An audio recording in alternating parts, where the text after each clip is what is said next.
اللہ اللہ اللہ اللہ اللہ اللہ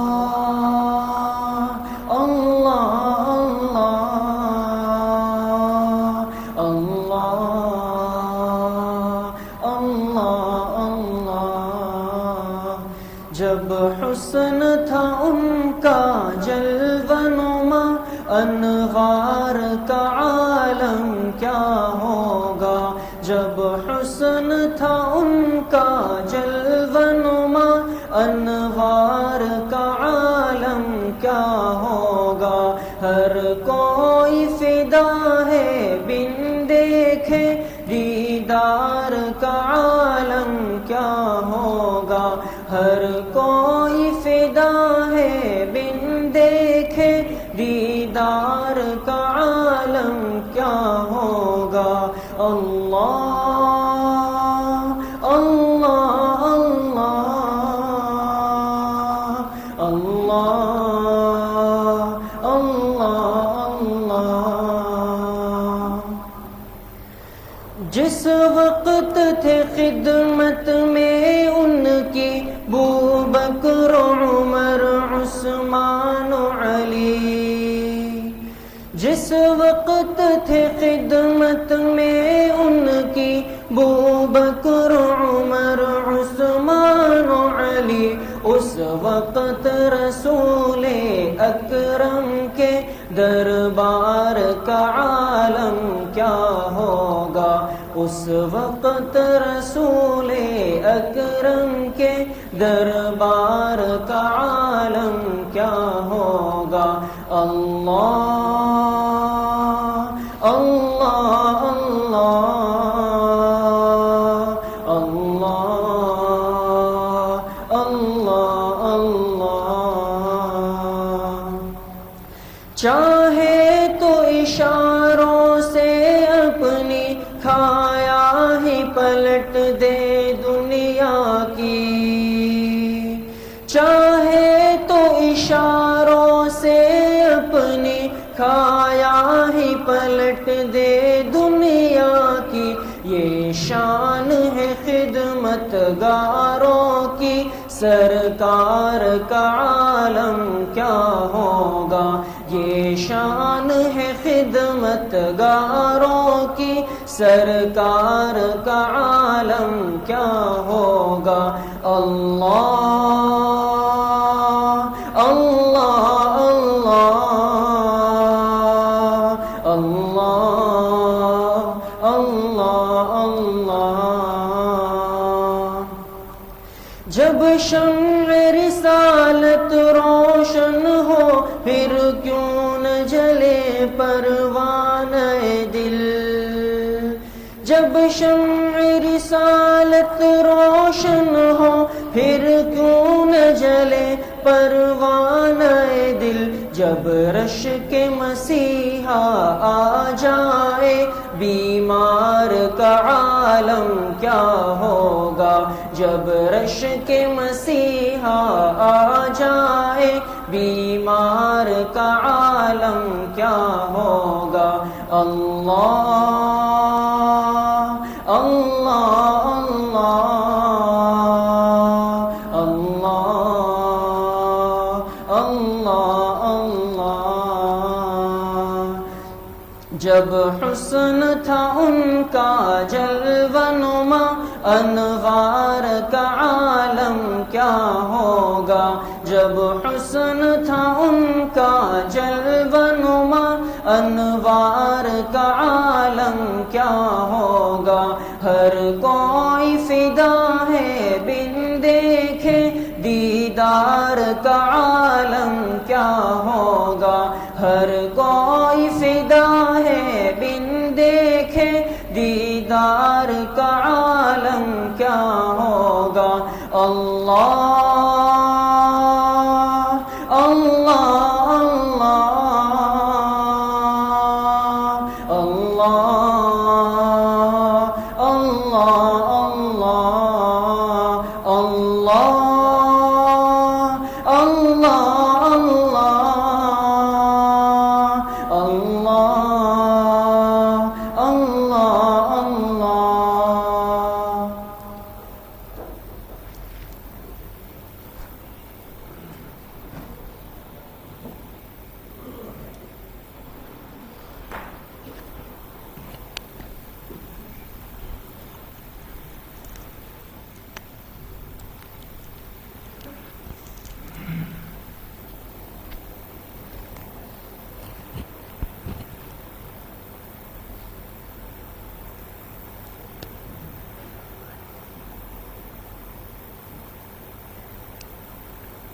بسم الله الرحمن الرحيم.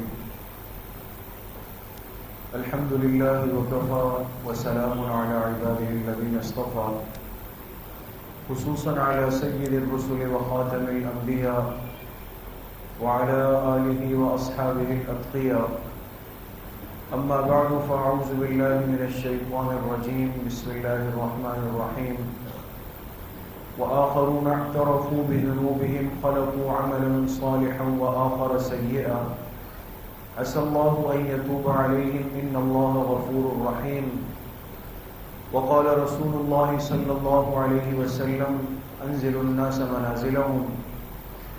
يا رب صل وسلم دائما أبدا على حبيبك خير الخلق كلهم. تمام حضرات ایک مرتبہ محبت سے درود شریف پڑھ لیں. اللهم صل على محمد وعلى آل محمد كما صليت على إبراهيم وعلى آل إبراهيم إنك حميد مجيد. اللهم بارك على محمد وعلى آل محمد كما باركت على إبراهيم وعلى آل إبراهيم إنك حميد مجيد. میرے انتہائی قابل قدر دوستوں، بھائیوں اور بزرگوں، الحمدللہ آج اس مبارک سلسلے کی سیرت طیبہ کی 40ویں مجلس میں اللہ تعالیٰ نے ہم سب کو حاضری نصیب کی ہے. اللہ پاک ہم سب کے اس آنے کو، اس بیٹھنے کو، سننے اور سنانے کو اپنی بارگاہ عالیہ میں قبول فرمائیں اور ہم سب حاضرین و حاضرات کے ظاہر اور باطن کی اصلاح کا ذریعہ بنائیں. جناب نبی کریم صلی اللہ علیہ وسلم کی مبارک زندگی وہ اس فانی دنیا میں 63 سال پر محیط ہے. 63 سالہ مبارک زندگی کو ہم نے تقسیم کیا 3 مرحلوں میں. پہلا مرحلہ وہ ہے جو آپ علیہ الصلوۃ والسلام کی ولادت سے لے کر آپ کی بعثت یعنی نبوت کے ملنے تک کا ہے. یہ پہلا مرحلہ آپ کی زندگی کا یہ کتنے سال پر موقوف ہے؟ 40 سال. دوسرا مرحلہ ہے آپ کی بعثت یعنی نبوت ملنے سے لے کر آپ کی ہجرت تک، مدینہ طیبہ تشریف لے جانے تک، اور یہ دوسرا مرحلہ کتنے سال پر محیط ہے؟ 13 سال. تو 40 اور 13 53 سال یہ تو آپ نے مکہ مکرمہ میں گزارے. تیسرا مرحلہ ہے آپ کی ہجرت سے لے کر آپ کی وفات دنیا سے تشریف لے جانے تک، اور یہ تیسرا مرحلہ محیط ہے کتنے سالوں پہ؟ 10 سالوں پہ. یہ جو 10 سالہ زندگی ہے اس کو کہا جاتا ہے مدنی دور، اور اسی مدنی دور میں ہماری بات چل رہی ہے کہ 10 سالہ مدنی دور میں آپ علیہ الصلوۃ والسلام نے اس امت کو کیا سبق دیا ہے اور امت کو کس ترتیب پہ جوڑ کے رکھا ہے. یہ آپ کی زندگی کا اصل حصہ ہے. اور آپ حضرات سے شروع میں ایک بات عرض کی تھی اگر یاد ہو کہ مدنی زندگی کے جو 10 سال ہیں ان 10 سالوں کے بھی کتنے مرحلے ہیں؟ 3 مرحلے. اس کے بھی 3 مرحلے ہیں، اور ابھی ہماری جو بات چل رہی ہے وہ پہلے مرحلے پر ہے. اور پہلے مرحلے کی کل مدت کتنی ہے؟ 5 سال 8 مہینے. 5 سال 8 مہینے ہیں. اور انشاءاللہ آئندہ کی جو ہماری 41ویں مجلس ہوگی اس پر مدنی دور کا پہلا مرحلہ ختم ہو جائے گا. اس لیے اس چیز کو ذہن میں تازہ کر لیں کہ مدنی دور کی کل مدت کتنے سال تھی؟ 10 سال. اور 10 سالوں میں جو پہلا مرحلہ تھا وہ 5 سال اور تقریباً 8 مہینے پہلا مرحلہ تھا. اور ان 10 سالوں میں آپ علیہ السلام نے جو اصل کام کیا وہ تھا ایک اسلامی ریاست کی بنیاد رکھی. دنیا کے نقشے پر ایک اسلامی ریاست قائم ہوئی، اور ایک نقشہ دنیا کے سامنے پیش ہوا کہ عملاً جب کسی زمین پر اسلام نافذ ہوتا ہے تو اس کی مثال ایسی ہوتی. تو پہلا مرحلہ جس میں خطرات اور ان کا مقابلہ، کل مدت 5 سال 8 مہینے. ہم 10 سالوں میں سے 5 ہجری پہ بات کر رہے ہیں، اور آج کے درس میں مجلس میں انشاءاللہ 5ویں ہجری ختم ہو جائے گی. 5واں سال ختم ہوگا. اگلی مجلس میں 6 سال کا ابتدائی بات ہوگی اور اس پر پہلا مرحلہ ختم ہو جائے گا. دیکھیں آج ہم بات کریں گے سن 5 ہجری ذی قعدہ جو اسلامی سال کا 11واں مہینہ ہوتا ہے، اس میں غزوہ پیش آیا، غزوہ بنو قریظہ۔ پچھلی مجلس میں آپ حضرات موجود تھے اور تفصیل سے بات ہوئی تھی کس پہ؟ غزوہ احزاب یا غزوہ خندق پہ بات ہوئی تھی تفصیل سے۔ اب غزوہ خندق اسلامی تاریخ کا وہ غزوہ اور معرکہ ہے جس میں سب سے زیادہ دشمن جمع ہو کے آئے، چاروں اطراف سے مدینہ طیبہ کو گھیر لیا اور ہر قسم کا دشمن آیا، لیکن ایک دشمن ایسا تھا جو اندر بیٹھا ہوا تھا، مدینہ طیبہ کے اندر بیٹھا ہوا تھا، اور وہ یہود کا ایک قبیلہ تھا جس کا نام کیا تھا؟ بنو قریظہ۔ آپ نے سنا مدینہ میں 3 قبیلے تھے، بنو نذیر، بنو قینقاع، بنو قریظہ۔ باقی 2 قبیلوں کو مدینہ سے بے دخل کر دیا گیا تھا ان کے کرتوتوں کی وجہ سے، صرف یہ ایک قبیلہ بنو قریظہ کا رہ گیا تھا مدینہ طیبہ میں۔ لیکن ان بد نصیبوں نے غزوہ خندق کے موقع پر اندر بیٹھ کر بھرپور طریقے سے کافروں کو سپورٹ بھی کیا، ان کو باتیں بھی پہنچائی، اور حضور علیہ السلام نے ان پر جو احسانات کیے، ان سے جو معاہدے کیے، وہ سب توڑ دیے تھے۔ تو ان کا کردار بہت بدترین تھا، اور اگر خدا نہ خواستہ اللہ پاک کی مدد و نصرت نہ ہوتی اور ان کی سازشیں اور شرارتیں کامیاب ہو جاتی تو آپ خود اندازہ لگائیں کہ یہ لوگ مل کر پھر مسلمانوں کے ساتھ اور مدینہ طیبہ کے ساتھ کیا سلوک کرتے۔ لیکن اللہ پاک کی مدد تھی، اللہ نے ان کو ذلیل ناکام کیا، وہ بھاگ گئے۔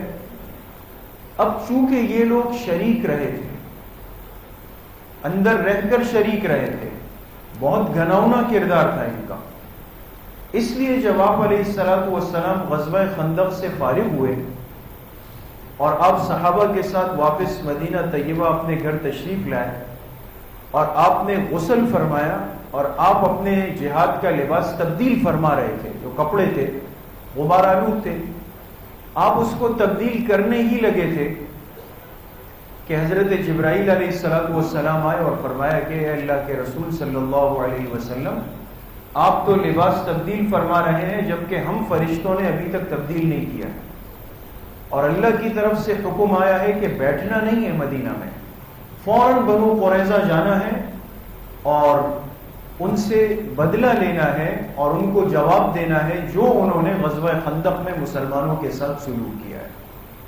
آپ سمجھ گئے؟ تو غزوہ خندق کا اختتام یہ غزوہ بنو قریظہ کا آغاز تھا۔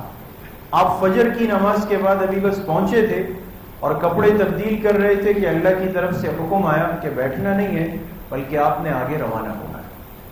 اب دیکھیں بنو قریظہ کے ساتھ سلوک نبوی، آگے کی ساری تفصیل میں جانے سے پہلے اور واقعے کو سمجھنے سے پہلے اگر آپ نے یہ شروع کی بات سمجھ لی نا دوستوں، تو آپ کو انشاءاللہ اس واقعے میں پھر کوئی ٹینشن اور دماغی پریشانی نہیں رہے۔ یہ ایک قبیلہ مدینہ طیبہ میں رہ گیا تھا، باقی 2 تو چلے گئے اپنے کرتوتوں کی وجہ سے۔ اب یہ جو قبیلہ رہ گیا تھا، ان کے ساتھ حضور علیہ السلام کے بڑے احسانات تھے۔ وہ احسانات کس طرح تھے؟ ایک تو آپ نے ان کے ساتھ ان کو مساوات کا درجہ دیا۔ مساوات جانتے ہیں دوستوں؟ مساوات کس کو کہتے ہیں؟ برابری کو۔ برابری، آج تو یہ لفظ بہت عام ہے کہ سب کو برابری کا درجہ دیا جائے، مساوات قائم کی جائے، مرد عورت کی تمیز ختم، یہ مساوات کہتے ہیں برابری۔ اب یہ جو 3 قبیلے مدینہ طیبہ میں تھے یہود کے، ایک بات یاد رکھیں، کفر میں، کفر چاہے وہ یہود ہو، نصارہ ہو، ہندو ہو، سکھ ہو، فلاں ہو یا فلاں ہو، کوئی بھی ہو، ایک بات کفر میں قدر مشترک آپ کو پوری دنیا میں ملے گی، ایک بات، اور وہ ہوگا طبقاتی تفریق، امتیازی سلوک۔ ابھی ہم سب یہاں پر بیٹھے ہیں نا دوستوں، کیا خیال ہے کوئی فرق ہے کہ بھئی اس صف میں ذرا مالدار لوگ آ جائیں اور اس صف میں فلاں؟ ایسا ہوا ہے؟ یہ تو سارے بچے بیٹھے ہوئے، سب آگے بیٹھے ہیں۔ یہ اسلام کا حسن ہے، دین اسلام کا، اس میں یہ فرق نہیں ہوگا کہ صف اول میں مالدار آئے گا یا فلاں قوم والا یا فلاں زبان والا یا فلاں منصب والا، نہیں۔ اس لیے فرمائے جو پہلی پہلے مسجد میں آ کے جگہ پکڑ لے وہ جگہ اس کا حق ہے، اور سخت وعید بیان فرمائیں کہ بعد میں کوئی آ کر کے اس کو زبردستی اٹھائے۔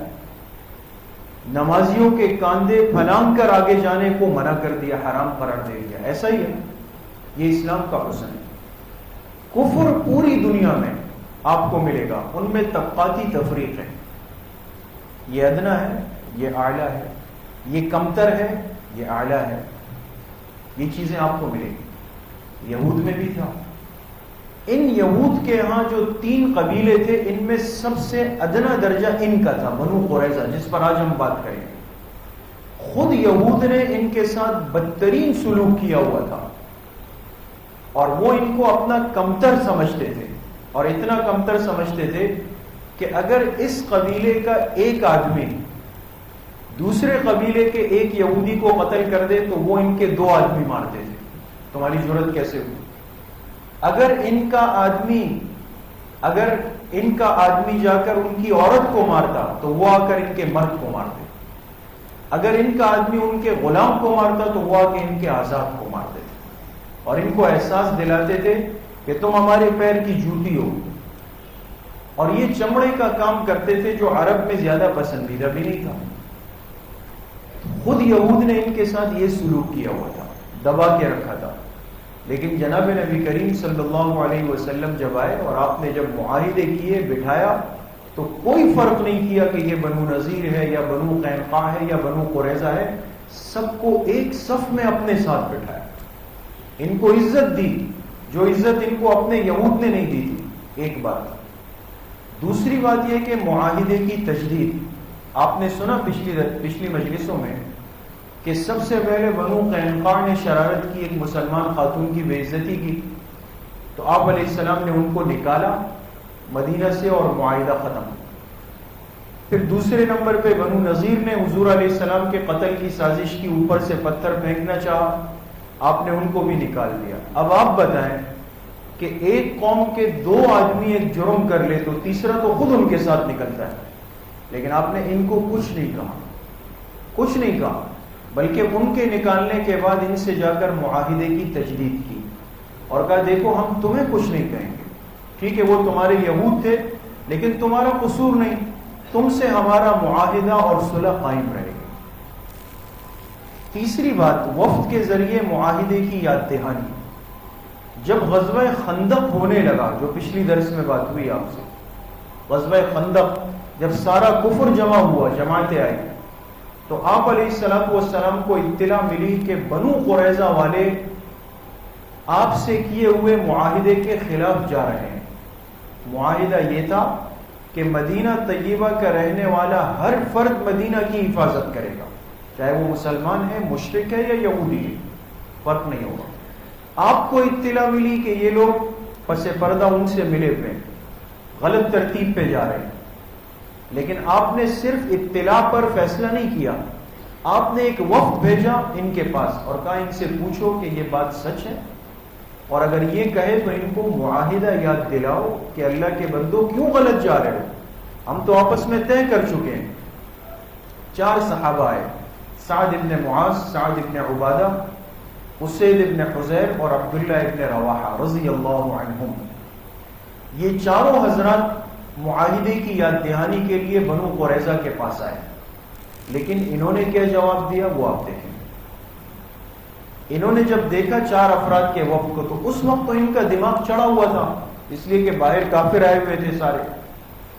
ان کا جواب تھا کہ ہم نہیں جانتے کہ محمد صلی اللہ علیہ وسلم کون ہے اور معاہدہ کیا ہے، یہ احسان فراموش کی علامت ہوگی۔ جب دیکھا نا کہ میرے برتن میں پانی زیادہ ہے تو بھاری کیا اپنے آپ، ہم تو نہیں جانتے بھائی مسلمانوں کے پیغمبر کون ہے، معاہدہ کیا ہے۔ ایک دوسرا آپ نے سنا بھی کہ جب خندق کھودی گئی اور سخت حالات تھے تو اسی قریظہ کا ایک آدمی خاموشی سے گیا تھا اس خیمے کی طرف جس میں مستورات اور بچے تھے، یاد آئے پچھلی مجلس میں بات، اور حضرت حسان کو کہا گیا لیکن انہوں نے ہمت نہیں کی، اس لیے کہ وہ طبعاً ایسا نہیں کر سکتے۔ تو آپ علیہ السلام کی پھوپھی حضرت صفیہ نے خیمے کی وہ میخ نکال کر اس کے سر پہ مار دی اور اس کو مار دیا تھا۔ تو تو ان کے بنو قریظہ کے آدمی نے اندر شرارت کی کوشش بھی کی تھی. یہ ساری باتیں سبب بنی کہ ان کو سبق سکھانا چاہیے, ان سے پوچھنا چاہیے اور ان کو تنبیہ کرنی چاہیے. انسان مہلت ضرور دیتا ہے, آج ہمیں سمجھ نہیں ہوتی دوستو, اس لیے بعض دفعہ انسان صلہ رحمی کو سمجھتا نہیں ہے اور دشمن کو پال رہا ہوتا ہے اور اپنے آپ کو کہتا ہے میں صلہ رحمی کر رہا ہوں, اور کل وہ اٹھ کر جب سر پہ ڈنڈا مار دیتا ہے تب پتہ چلتا ہے میں نے کیا ظلم کیا. آپ اتنا صبر کر چکے, اتنا موقع دے چکے, اتنے احسانات کر چکے, لیکن جب حد ہو گئی اب اللہ کی طرف سے حکم آیا. آپ علیہ السلام کا ذاتی فیصلہ نہیں تھا, اللہ کی طرف سے حکم آیا. جی, بنو قریظہ پر حملے کا حکم خداوندی. غزوہ خندق سے واپسی پر حضرت جبرائیل علیہ السلام کی آمد. آپ غسل فرما کے ظہر کی نماز کی تیاری کر رہے تھے کہ جبرائیل علیہ السلام آئے. اچھا, آئے کیسے؟ حضرت دحیہ کلبی رضی اللہ عنہ کی شکل میں آمد اور حضرت عائشہ کا ان کو دیکھنا. فرشتہ اپنی اصلی شکل میں دنیا میں نہیں آتا, اس لیے کہ وہ نورانی مخلوق ہے, اور آ جائے تو ہم سب یہاں جل کے بھسم ہو جائیں, ختم. ایک فرشتے کے انوارات اتنے زیادہ ہیں دوستوں, اس لیے حضرت جبرائیل علیہ السلام پوری زندگی, آپ علیہ السلام کی پوری زندگی میں اپنی اصلی شکل میں کتنی مرتبہ آئے ہیں؟ 2 مرتبہ, صرف 2 مرتبہ. ورنہ عام طور پہ ایک صحابی کی شکل میں آتے. اور کون سے صحابی تھے؟ حضرت دحیہ کلبی. یہ نہایت حسین و جمیل خوبصورت صحابی تھے. ان کی شکل اختیار کر کے حضرت جبرائیل علیہ السلام آتے تھے اور صحابہ سمجھتے تھے کہ آپ ان سے بات چیت کریں. تو جب آپ غسل فرما کے نکلے تو آپ نے اپنے حجرے میں دیکھا کہ دروازے پہ کوئی کھڑا ہے. آپ نے پردہ ہٹایا اور کسی سے بات چیت کی. حضرت عائشہ رضی اللہ عنہا نے جب دیکھا تو آپ کو لگا حضرت دحیہ کلبی آئے ہیں. جب آپ فارغ ہوئے تو آپ علیہ السلام نے پوچھا حضرت عائشہ سے کہ آپ نے کچھ دیکھا؟ حضرت عائشہ نے فرمایا ہاں. کیا دیکھا؟ کہا دحیہ کلبی سے آپ باتیں کر رہے تھے. فرمایا وہ دحیہ کلبی نہیں تھے, وہ تو حضرت جبرائیل علیہ السلام تھے. وہ آئے تھے اور کہہ رہے تھے کہ اللہ نے حکم دیا ہے کہ لباس تبدیل نہ کریں بلکہ قریظہ پہنچ جائیں. آپ نے ظہر کی نماز مسجد نبوی میں پڑھائی, صحابہ کو جمع کیا اور عصر کی نماز بنو قریظہ میں پڑھنے کی تاکید کی. تمام صحابہ سے فرمایا کہ فوراً نکلو اپنے ہتھیار لے کر, سواریاں لے کر, عصر ہم نے پڑھنی ہے بنو قریظہ میں, وہاں پہنچنا ہے, اس سے پہلے ہم عصر نہیں پڑھیں گے. آپ نے یہ فرمایا. صحابہ روانہ ہو گئے. جھنڈا حضرت علی کرم اللہ وجہہ کو دیا گیا. مدینہ طیبہ کی ذمہ داری عبداللہ ابن ام مکتوم رضی اللہ عنہ کو دی گئی کہ آپ نظام دیکھیں, اور حضرت علی آگے ہوئے, صحابہ روانہ. اللہ کی شان دیکھیں کہ راستے میں صحابہ کی 2 جماعتوں میں اختلاف ہوا. اختلاف یہ ہوا کہ مسجد نبوی سے قریظہ کافی فاصلہ تھا, لہذا جب صحابہ روانہ ہوئے تو بیچ راستے میں عصر کی اذانیں ہو گئی, عصر کا وقت ہوا. اب ایک جماعت نے کہا کہ کچھ بھی ہو جائے نماز تو بنو قریظہ میں پڑھنی ہے, چاہے قضا ہو جائے, اس لیے کہ حضور نے فرمایا.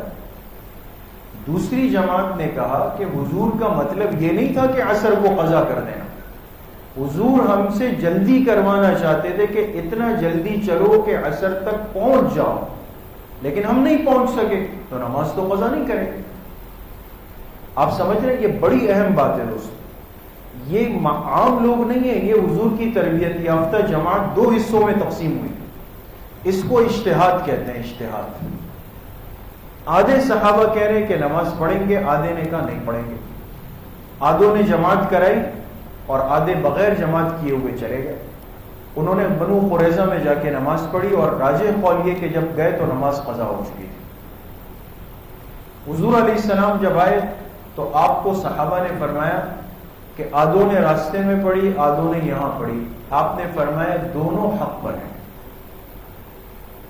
دونوں حق پر ہیں. سمجھ گئے؟ یہ چیز بہت غلط ہے. آج جو ہمارے ذہنوں کو خراب کیا جاتا ہے, عام آدمی، اب عام انسان اگر آپ بیٹھ کے ہر آدمی کی بات سنیں گے، وہ کہتے ہیں امت کو 4 حصوں میں بانٹا ہوا ہے، ایک حنفی ہے، ایک شافعی ہے، ایک مالکی ہے، ایک حنبلی ہے.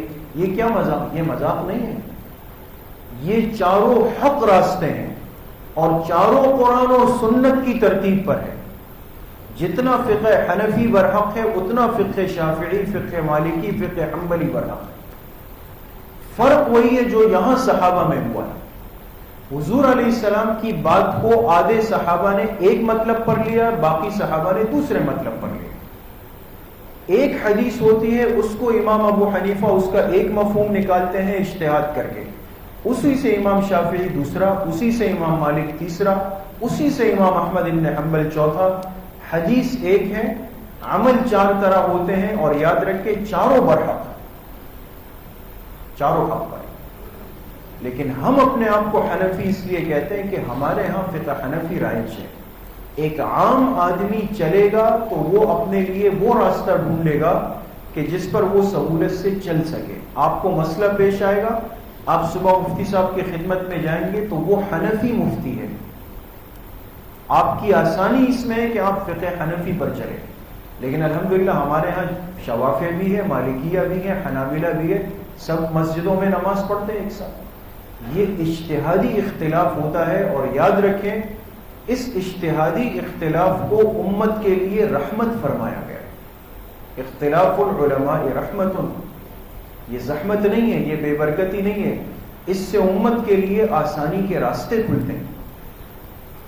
تو صحابہ پہنچ گئے، آدھے نے راستے میں نماز پڑھی، آدھوں نے وہاں پہنچ کے نماز پڑھی. اچھا، اب آپ دیکھیں یہ مسجد نبوی ہے، اور اس سے اس طرف آپ آئیں گے بالکل، یہ بنو قریظہ کا علاقہ ہے، بنو قریظہ، اور یہ بالکل مدینہ کے کنارے پر تھا. صحابہ آئے اور اس پورے علاقے کو چاروں طرف سے گھیر لیا، بنو قریظہ کی بستی کو. ان کا قلعہ اوپر بہت مضبوط تھا، لیکن صحابہ 3000 کے قریب صحابہ آئے اور چاروں طرف سے اتنے فاصلے پر بیٹھے کہ ان کے تیر نہیں پہنچے، اور ان کو گھیر کر ان کے سارے راستے بند کر دیے. 25 دن تک یہ محاصرہ رہا ہے، 25 دن تک. ان 25 دنوں میں اوپر سے انہوں نے تیر پھینک کے پتھر مارے، کوئی خاص نقصان نہیں. ہاں ایک واقعہ ہوا، بنو قریظہ کی ایک یہودی عورت نے چکی ہوتی ہے نا آٹا پیسنے والی، چکی کا ایک پارٹ اس نے اوپر سے پھینک دیا، وہ آ کے ایک صحابی کے سر پہ لگا اور اس سے وہ صحابی شہید ہو گئے. یہ ایک واقعہ پیش آیا. لیکن بنو قریظہ کا جب گھیراؤ ہوا تو اس میں 25 دن تک ان کا محاصرہ رہا. اب انسان کب تک؟ کھانے پینے کا سامان ختم ہو رہا ہے، بچے رو رہے ہیں، لوگ پریشان ہو گئے. ان کے سردار تھے قریظہ کے، ان کا نام تھا کعب ابن اسد. تھے تو یہودی لیکن تھے سمجھدار آدمی. انہوں نے جب دیکھا کہ معاملات ہاتھ سے نکل رہے ہیں، سب کو جمع کیا اور کہا 3 باتیں. نمبر 1 یہ کہ اسلام لے آؤ، اس لیے کہ ہم سب جانتے ہیں کہ یہ پیغمبر برحق ہے. یہ تو یہود مانتے تھے لیکن قبول نہیں کر رہے تھے. کہا اسلام لے آؤ، انہوں نے کہا یہ تو ہو نہیں سکتا، یہ ساری لڑائی ہے کس لیے. کہا پھر دوسرا یہ کہ خود اپنے ہاتھ سے اپنے بیوی بچوں کو قتل کر دو اور پھر نیچے کودتے ہیں، لڑائی کرتے ہیں. انہوں نے کہا یہ ہم نے اپنے آپ کو جو 25 دن قید رکھا یہ بیوی بچوں کے لیے رکھا ہے، اپنے لیے تو نہیں. ان کو کیسے اپنے ہاتھ سے مار دیں. اچھا، کہا پھر تیسرا راستہ ہے کہ شرافت سے نیچے اترو، اپنے آپ کو حوالے کرو، جو فیصلہ وہ کریں تو ہو جائے. کہا یہ بھی نہیں مانتے، اپنے حال پہ چھوڑ دیا. اب ان 25 دنوں میں ایک صحابی حضرت زبیر رضی اللہ عنہ، یہ حضور علیہ السلام کے پھپھیزاد بھائی ہیں، انتہائی چست صحابی ہیں، بھاگ دوڑ والے. اب بنو قریظہ سے بات چیت چل رہی تھی نا، ایسے موقع پہ ایک آدمی چاہیے جو بھاگ دوڑ کرے، جائے آئے جائے آئے. اب حضرت زبیر کو آپ فرماتے جاؤ یہ پیغام لے جاؤ، وہ پیغام بیچتے تھے، یہاں آ رہا ہے، یہ وہاں جا رہا ہے. اب اتنی محنت سے حضور کی خدمت میں لگے ہوئے تھے، آپ علیہ السلام بہت خوش ہوئے. اور یہ وہ دوسرے خوش نصیب صحابی حضرت زبیر جن کے لیے آپ علیہ السلام نے یہ جملہ فرمایا، فدا کا ابی و امی یا زبیر. فرمایا اے زبیر میرے ماں باپ آپ پہ قربان ہو جائیں. اور دوسرے صحابی کسی کو نام یاد ہے ان کا؟ حضرت سعد رضی اللہ عنہ. جن کو غزوہ احد میں آپ نے فرمایا ارمی یا سعد فدا کا ابی و امی، اے سعد تیر چلاؤ میرے ماں باپ پہ قربان ہو جائے. تو ان کی خدمت دیکھ کر آپ نے ان کو یہ جملہ فرمایا، اور آپ نے فرمایا ان لکل نبی حواریًا وحوالی زبیر. فرمایا اللہ نے ہر پیغمبر کو ایک حواری دیا، ایک خاص ساتھی، اور مجھے جو وہ خاص ساتھی ملے وہ زبیر ہے، زبیر ابن عوام. ان کی تعریف فرمائی. اچھا خیر 25 دن جب گزرے مسلمان بھی بے چین تھے. حضرت علی رضی اللہ عنہ کو غصہ آیا، یہ اٹھے اور زور سے انہوں نے یہ آواز لگائی یا کتیبۃ الاسلام لا ذوقن ما ذاق حمزہ او لا افتحن الحصن. کہا اے مسلمانوں کی جماعت، یا تو میں اسی شہادت کو چکھ لوں گا جو حضرت حمزہ نے چکی تھی احد میں، یا پھر آج میں اس قلعے کو جا کے فتح کروں. حضرت علی تو شیر خدا تھے، ان کی بہادری تو ضرب المثل تھی. یہ آواز قریظہ والوں نے اوپر سنی اور کہا کہ خیر نہیں ہے. حضرت علی غصے میں آ گئے ہیں اور انہوں نے کہا ہے کہ اب یہ قلعہ فتح کرنا ہے، اب کیا کریں؟ تو انہوں نے کہا کہ بھئی پیغام بھیج دو کہ حضرت ابو لبابہ آ جائے. قریظہ والوں نے حضرت ابو لبابہ پر رضامندی کا اظہار کیا. یہ صحابی ہے حضرت ابو لبابہ، یہ صحابی ہے. قریظہ والوں نے ان کا نام کیوں لیا؟ ان کا نام اس لیے لیا کہ ان کی خاص دوستی تھی قریظہ کے کچھ لوگوں سے. دوستی تو انسان کی کاروباری دوستی، تجارتی تعلق تھا، تو ان کی دوستی تھی قریظہ کے کچھ لوگوں سے. انہوں نے کہا ابو لبابہ ہمارے دوست ہیں، ان سے بات ہو سکتی ہے، لہذا ان کو اوپر بھیجا جائے. آپ نے حضرت ابو لبابہ کو بلایا اور ان سے کہا کہ آپ پر رضامندی ظاہر کی ہے، آپ جائیں ان سے مل کر آئیں کہ وہ ہماری باتیں مانتے ہیں، وہ آپ نیچے آتے ہیں یا نہیں آتے. تو کس صحابی پر رضامندی ظاہر ہوئی؟ حضرت ابو لبابہ. اب آگے کیا ہوا وہ بات آ رہی دیکھیں. یہ ہے بنو قریظہ کا وہ قلعہ. بعد میں اسی جگہ آپ علیہ السلام جب اوپر گئے تو آپ نے نماز پڑھی ایک جگہ پہ، اور اس جگہ پہ پھر مسجد بن گئی. دیکھیں یہ ہے وہ مسجد جو بنو قریظہ کے علاقے میں آج بھی موجود ہے. اور اب یہ علاقے سیاحت کے لیے کھول دیے گئے ہیں دوستوں.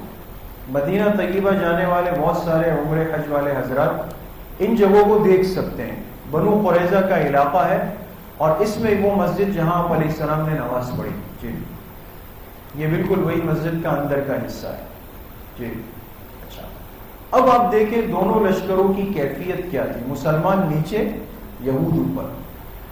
دونوں لشکروں کا موازنہ، مسلمان 3000، یہود 700. یہ پہلا موقع ہے کہ مسلمان 4 گنا زیادہ ہے. مسلمانوں کے قائد جناب نبی کریم صلی اللہ علیہ وسلم ہے، یہود کے قائد کعب ابن اسد ہے. مسلمانوں کا مقصد تھا غداری کا محاسبہ، جو خیانت اور غداری کی ہے اس کی ان سے پوچھ گچھ ہو، سزا دی جائے. اور ان کا کام تھا غداری کا دفاع کرنا چاہتے تھے. نتیجہ کیا نکلا؟ 25 روز تک محاصرہ ہوا اور پھر سعد ابن معاذ رضی اللہ عنہ نے فیصلہ کیا. یہ نام یاد رکھیں، ابھی تک 2 نام آ گئے ہیں دوستو. ایک حضرت ابو لبابہ کا اور یہ دوسرا نام ہے حضرت سعد ابن معاذ کا. انہوں نے کہا تھا ہمارے پاس ابو لبابہ کو بھیج دیں، وہ پہلے گئے ہیں، ان کا کام بعد میں آئے گا. دونوں نام ذہن میں رکھیں. جی اچھا اب حضرت ابو لبابہ رضی اللہ عنہ چلے گئے، اکیلے گئے، اس لیے پتا تھا کہ میری دوستی. اوپر ایک واقعہ پیش آ گیا. واقعہ یہ ہوا کہ حضرت ابو لبابہ جب گئے تو انہوں نے پوچھا کہ ابو لبابہ یہ بتائیں کہ مسلمان یعنی آپ کے پیغمبر ہمارے لیے کیا ارادہ رکھتے ہیں، اگر ہم نیچے جائیں گے تو ہمارے ساتھ کیا ہوگا. یہ بات تو ظاہر سی بات ایک راز اور امانت کی بات تھی، اور حضرت ابو لبابہ محسوس کر چکے تھے کہ اگر یہ لوگ نیچے آئے تو ان کے لیے فیصلہ سوائے قتل اور موت کے اور کچھ نہیں ہوگا. لیکن یہ ایک راز کی آپس کی بات تھی. انہوں نے جب پوچھا تو حضرت ابو لبابہ سے یہ غلطی ہوئی کہ زبان سے تو نہیں لیکن ہاتھ سے ایسا اشارہ کیا. یہ گلے پہ ایسے جیسے چوڑی پہنتے ہیں، ہاتھ پہ رہا، یہ اشارہ تھا کہ نیچے آؤ گے تو معاملہ یہ ہوگا. ایک اشارہ کیا، لیکن فوراً ان کو تنبیہ ہوئی کہ مجھ سے یہ کیا غلطی ہو گئی، یہ تو میں نے بہت بڑی خیانت کر لی حضور علیہ السلام سے، بغیر ان کی اجازت کے اندر کی ایک بات بتا دی۔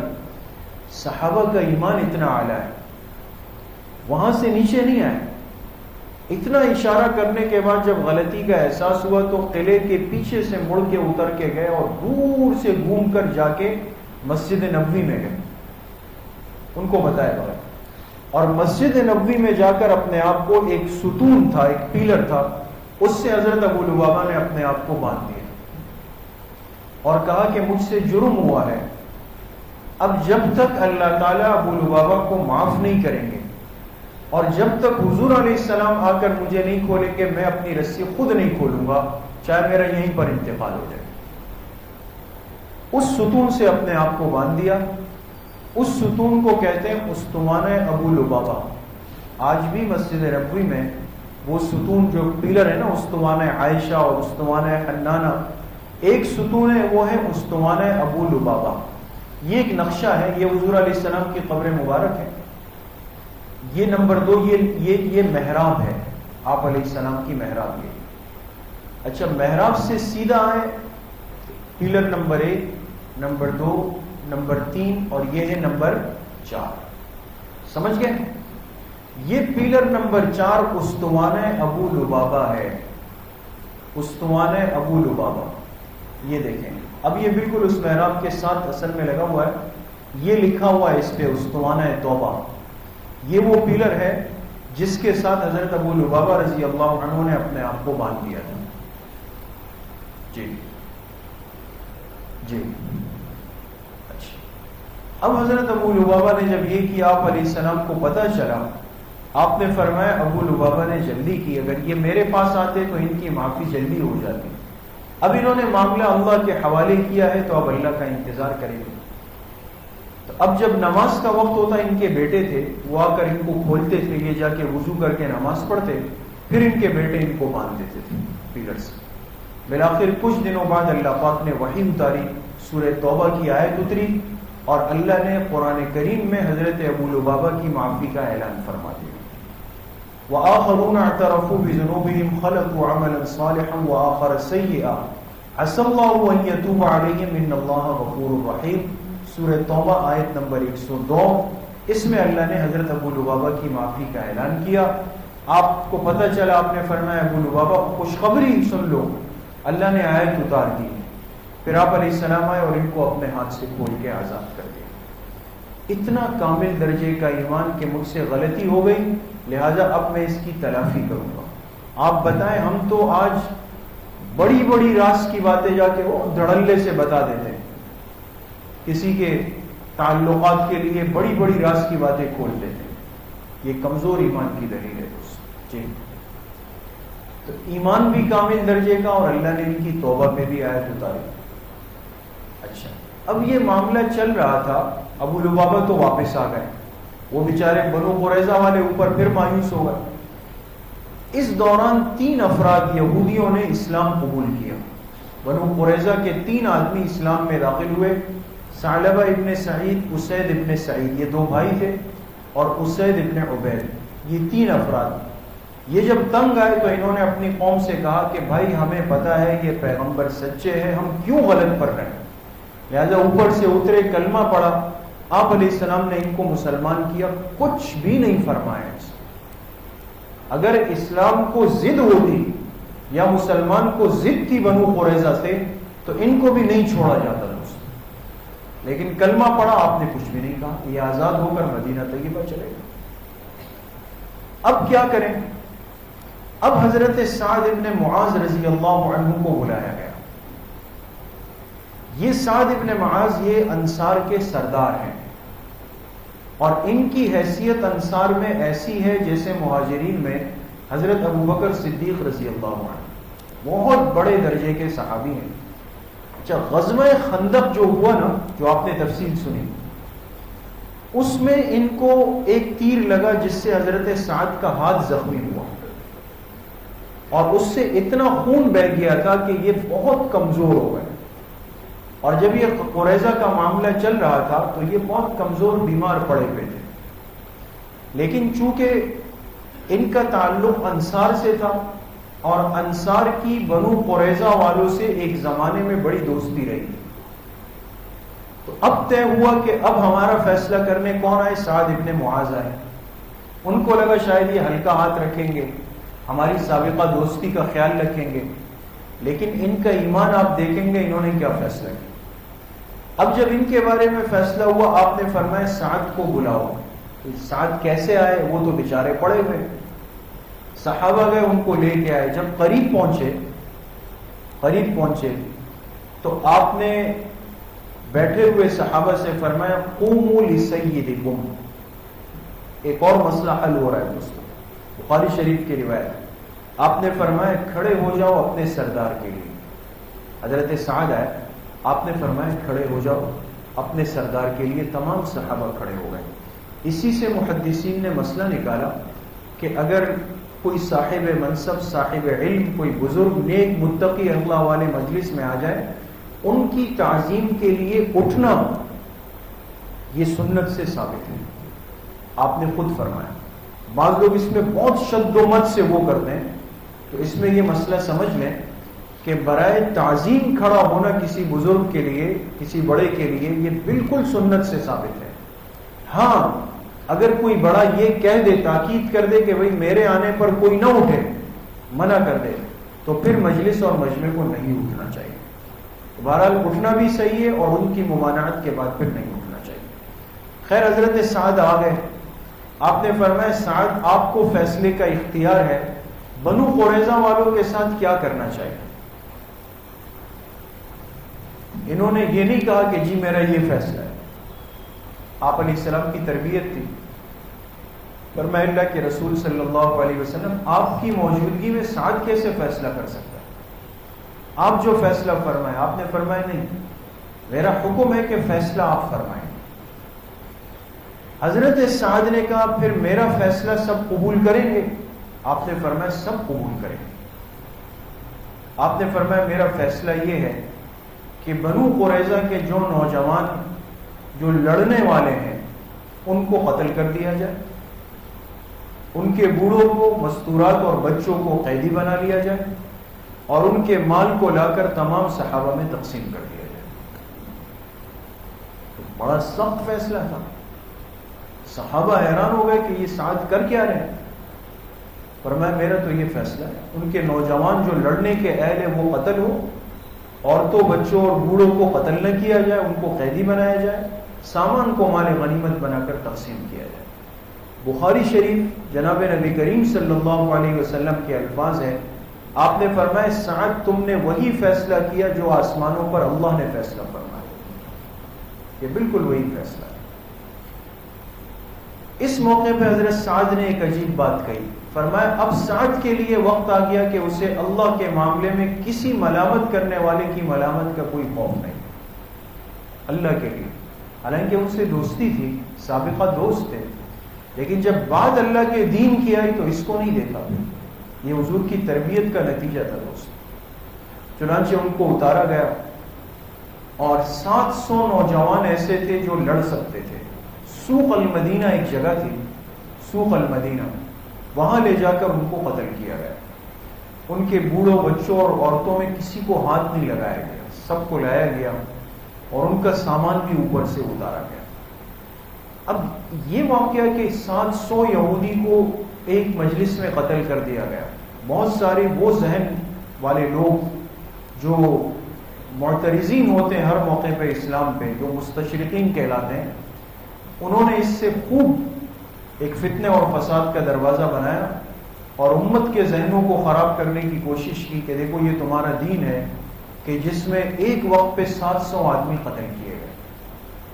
آگے آ رہی ہے بات، اس سے انشاءاللہ یہ بات بالکل صاف ہو جائے گی کہ یہ سخت فیصلہ تھا ضرور، لیکن میں نے شروع میں آپ سے تفصیل سے بات کی کہ احسانات کی ایک طویل فہرست ہے، ہر چیز کی حد ہوتی ہے، حد کے بعد آپ جس چیز کو احسان کریں گے وہ احسان نہیں ہے، وہ دشمن کو پالنا ہے، اس کو اپنے اوپر مسلط کرنا۔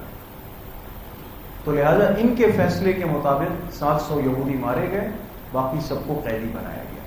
ان قیدیوں میں ایک عورت آئی، یہ دیکھیں ان کا نام تھا ریحانہ بنت شمعون قرظی. یہ ایک یہودی عورت تھی ریحانہ. یہ بھی قیدی بن کر آئی. آپ علیہ الصلوۃ والسلام نے اس عورت کو نکاح کا پیغام دیا ریحانہ کو کہ اگر آپ چاہیں تو میں آپ سے نکاح کر لوں آزاد کر کے. زبردستی کہیں نہیں ملے گی سیرت میں آپ کو, لیکن اس کے لیے شرط یہ کہ آپ کو کلمہ پڑھنا پڑے گا. انہوں نے کہا کہ میں کلمہ پڑھنے کے لیے تیار نہیں ہوں, آپ مجھے اپنی باندی بنانا چاہیں تو بنا لیں. آپ نے فرمایا مرضی ہے, آپ کلمہ نہیں پڑھیں. ایک صحابی تھے حضرت ثعلبہ رضی اللہ عنہ, آپ نے ان سے کہا کہ تم ریحانہ کو دعوت دو, یہ مان جائیں گے. مجھے محسوس ہوا ہے کہ اللہ ان کے دل میں ایمان ڈال دیں گے. صحابی نے دعوت دی, ان کی دعوت پر یہ تیار ہوئی اور آپ علیہ الصلوۃ والسلام کے سامنے انہوں نے کلمہ پڑھا. آپ نے ان کو آزاد فرمایا اور آپ نے ریحانہ سے اسی جگہ پر نکاح فرمایا. یہ آپ علیہ السلام کی زوج مطہرہ بن گئی. لیکن ان کو حضور علیہ السلام کے ساتھ بہت کم وقت ملا اور کچھ عرصے بعد ہی پھر ان کا انتقال ہوا اور جنت البقیع میں ان کی تدفین کر دی گئی. جی اچھا, اب وہ سوال کہ بھئی 700 آدمی مار دیے گئے, رحمت للعالمین پیغمبر ہے, رحمت کائنات ہے, 700 آدمی ایک صحابی کے کہنے پہ مار دیے. اب آپ سنیں, اگر خندق میں, غزوہ خندق میں کفار کامیاب ہو جاتے تو مسلمانوں کے ساتھ کیا سلوک کیا جاتا؟ جب سب مل کر آئے تھے غزوہ احزاب میں, اور اگر ان کی ترتیب کامیاب ہوتی تو کیا ہوتا؟ کیا مسلمانوں کا بالکل صفایا نہ کیا جاتا؟ کیا ان کی لاشوں کا مسئلہ نہ کیا جاتا بے حرمتی جو حضرت حمزہ کا کیا گیا؟ کیا مسلمانوں کا مال و اسباب نہ لوٹ لیا جاتا؟ کیا خواتین کی عزت و آبرو برباد نہ ہوتی؟ یہ 4 باتیں. لیکن ان 4 میں سے کوئی بھی کام مسلمانوں نے پھر بھی بنو قریظہ کے ساتھ نہیں کیا. دوستوں, بوڑھوں کو نہیں مارا, بچوں کو نہیں مارا, عورتوں کو نہیں مارا, اور جو ہتھیار نہیں چلا سکتے تھے ان کو بھی نہیں مارا. لاشوں کی بے حرمتی نہیں ہوئی, مال و اسباب لوٹے نہیں گئے, مال غنیمت بنائے گئے. کسی خاتون کو کسی نے بری نظر سے نہیں دیکھا, عزت و دور کی باتیں خراب کر, سب کو عزت و اکرام کے ساتھ لے جایا گیا. یہ 4 سوالات عالم کفر کے ذمے کہ اگر یہ کافر کامیاب ہوتے تو مسلمانوں کے ساتھ کیا سلوک ہوتا.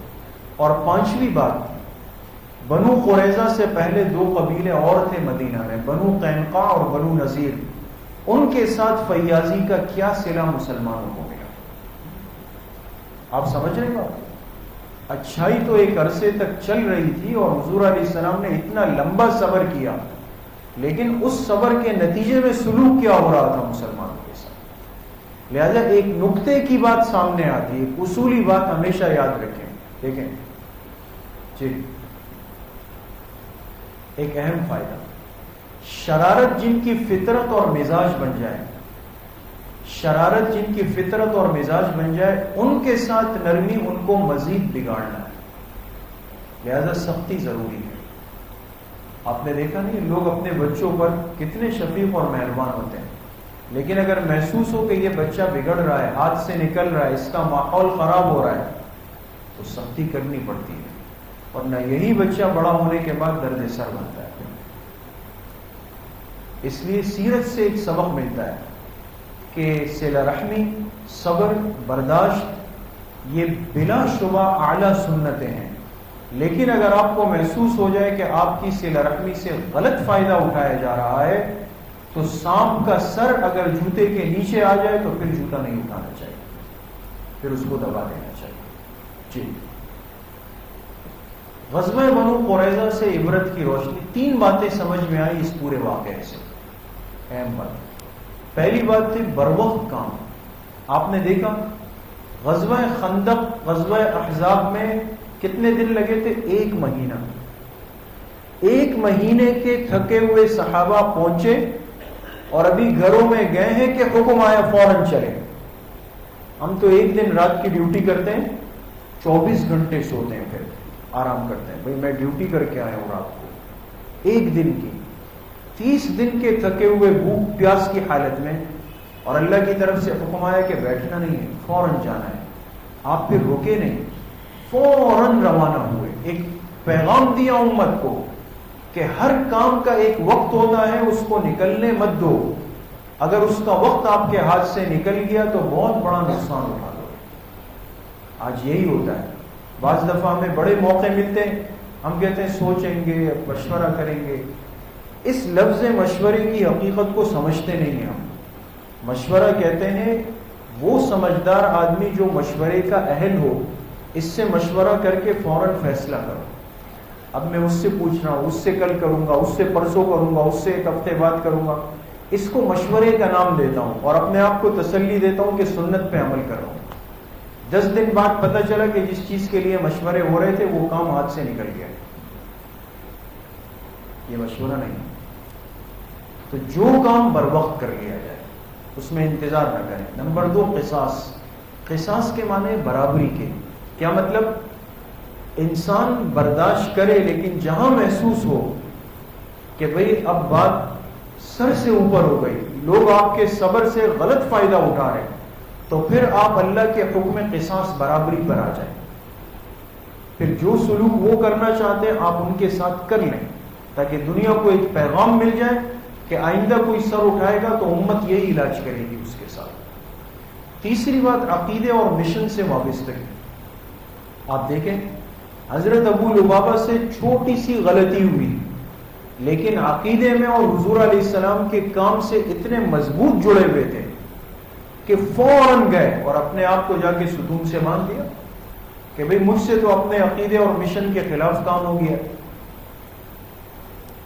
آپ کو صحابہ کی زندگیوں میں نہیں ملے گا کہ انہوں نے اپنے دین پر، عقیدے پر اور حضور کی محنت پر کسی اور چیز کو مقدم کیا. آج امت مسلمہ کا بہت بڑا مسئلہ یہ ہے، ہر چیز کو آگے کیا ہے، دین اور عقیدے کو پیچھے کیا ہے. لہذا ہم کام ہے، تجارت ہے، معاملات ہے، اس کے لیے لڑتے بھی ہیں، راضی نامے بھی کرتے ہیں، میٹنگیں بھی کرتے ہیں، مشورے بھی کرتے ہیں، سفر بھی کرتے ہیں، سب کچھ کرتے ہیں. لیکن اگر بات آ جائے دین کے، عقیدے کی، معاملات کی، صفائی کی، کہ بھئی اس کے لیے ساتھی فکر کر لیں، تو پھر ہر آدمی پیچھے ہوتا ہے. دین کے معاملے کو پیچھے کیا، باقی معاملات کو آگے کیا. صحابہ کی پہچان عقیدے اور مشن سے مضبوط جڑے ہوئے لوگ. جی اب ایک سلطان صلاح الدین ایوبی رحمہ اللہ، یہ ہماری اسلامی تاریخ کے ایک بہت بڑے انسان گزرے. ان کا ایک جملہ اور ایک بات ہے، وہ سنیں اور پھر یہ مجلس ختم ہو رہی ہے. انہوں نے اپنے بیٹوں کو ایک دن جمع کیا. ان کی بہت بڑی قربانی ہے امت کی حفاظت کے لیے، اور آج تک کفر ان کے نام سے لرزتا ہے، سلطان صلاح الدین ایوبی کے نام سے. چند نام ہے نا، جیسے حضرت خالد ابن ولید ہے، محمد ابن قاسم ہے، اسی طرح ایک سلطان صلاح الدین ایوبی ہے. انہوں نے بڑی تاریخی جنگیں لڑی ہے عیسائیوں سے، اور بیت المقدس کو آزاد کرنے والے. ایک دن اپنے بیٹوں کو جمع کیا اور کہا، اے عظیم امت کی عظیم اولاد، بے مقصد جینے سے قبل از وقت مر جانا بہتر ہے. پھر کہا، میرے عزیز بیٹوں، آج میں اپنے باپ کا ورثہ تمہارے سپرد کرتا ہوں. آج سے تم میرے نہیں، ملت اسلامیہ کے بیٹے ہو. میں نے تمہاری ماں سے کہہ دیا کہ بھول جاؤ تمہاری کوکھ سے کوئی بیٹے جنے تھے. میرے باپ نے مجھے فرمایا تھا، یاد رکھو بیٹے، تم آج سے میرے بیٹے نہیں، قوم کے بیٹے. اس کو اجتماعی سوچ کہتے ہیں، اجتماعی سوچ. اور جب یہ آ جاتی ہے دوستو، تو پھر انسان بڑی سے بڑی قربانی دینے کے لیے تیار ہو جاتا ہے. اللہ ہم سب کو نصیب فرمائے. آگے اچھا، اسی سال سن 5 ہجری کے بالکل آخر میں ایک اور چھوٹا سا واقعہ پیش آیا، جس کو سریہ عبداللہ ابن عتیق یا عتیق کہتے ہیں. ذی القعدہ سن 5 ہجری میں ایک یہودی سردار تھا، ابو رافع نام تھا اس کا. دیکھیں، یہ مدینہ طیبہ سے یہ خیبر کا علاقہ، یہ یہود کا علاقہ، اس کو خیبر کہتے ہیں. یہاں پہ ایک سردار تھا ابو رافع. یہ غزوہ خندق کی سازش میں پوری طرح شریک تھا. جو غزوہ خندق ہوا تھا نا اس میں بڑا شریک تھا.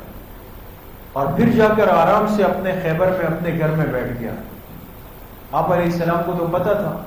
لہذا جب آپ قریظہ سے فارغ ہوئے ان کو نمٹا کر, تو آپ نے ایک صحابی عبداللہ ابن عتیق کو 5 ساتھیوں کے ساتھ بھیجا کہ بھئی تم جاؤ اور اس کو ختم کر کے آ جاؤ. حضرت عبداللہ ابن عتیق گئے اور کسی حکمت کے ساتھ یہ اندر داخل ہوئے ان کے علاقے میں, اور یہ اپنے کمرے میں سو رہا تھا. انہوں نے آواز دی ابو رافع. وہ سویا ہوا تھا, ایک دم اٹھا, کہا کون؟ اب وہ تو آواز کی سمت معلوم کرنا چاہتے تھے. پتہ چلا اس کونے سے آواز آ رہی ہے, ڈائریکٹ گئے وہاں پہ تلوار مار دی اور ابو رافع کو اسی جگہ پہ قتل کر دیا. اور پھر بحفاظت آپ علیہ الصلوۃ والسلام کے پاس پہنچے. آپ جاگ رہے تھے. آپ نے فرمایا عبداللہ مجھے تمہارے آنے سے پہلے جبرائیل علیہ السلام نے بتا دیا کہ ابو رافع کو قتل کر دیا گیا. آپ نے ان کو بڑی دعائیں دی. تو یہ مدنی دور کے 5ویں سال کے واقعات یہاں پہ مکمل ہو جاتے ہیں دوست. اب آگے انشاءاللہ العظیم ہم اگلی مجلس میں بات کریں گے مدنی دور واقعات سن 6 ہجری صلح حدیبیہ سے پہلے. اس لیے کہ سن 6 ہجری میں مدنی دور کا پہلا مرحلہ ختم ہو جائے گا. اگلی مجلس میں پہلا مرحلہ ختم ہوگا, اور پہلا مرحلہ ختم ہوتا ہے کس پر؟ صلح حدیبیہ پر. لہذا صلح حدیبیہ سے پہلے کچھ واقعات پیش آئے تھے, وہ انشاءاللہ اگلی مجلس میں بیان ہوں گے. اللہ تعالیٰ مجھے بھی آپ سب کو صحیح عمل کی توفیق نصیب فرمائے. وآخر دعوانا ان الحمدللہ رب العالمین. الحمدللہ رب العالمین والصلاة والسلام علی سید الانبیاء والمرسلین سیدنا و مولانا محمد وآلہ واصحابہ اجمعین.